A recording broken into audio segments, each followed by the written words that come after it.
Colliery मजदूर सभा या सीएमएस की कार्यकारी कमेटी की आज एक बैठक हुई। इस बारे में जानकारी देते हुए सीएमएस नेता गुरदास चक्रवर्ती ने बताया कि आज सीएमएस की वर्किंग कमेटी की बैठक हुई। इस बैठक में कोलियारी प्रबंधन द्वारा मजदूरों के हितों की अनदेखी करने के बारे में चर्चा हुई।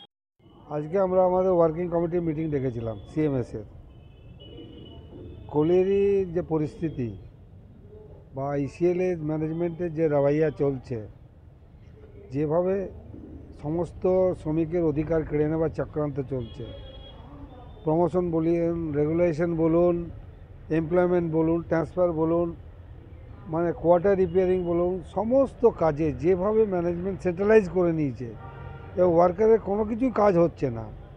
তাছাড়াও বিভিন্ন কোলিয়ারিকে এরা এমডিও এবং রেভিনিউ শেয়ারিংয়ের নামে প্রাইভেট এজেন্সিকে দিয়ে দেওয়ার চেষ্টা চলছে।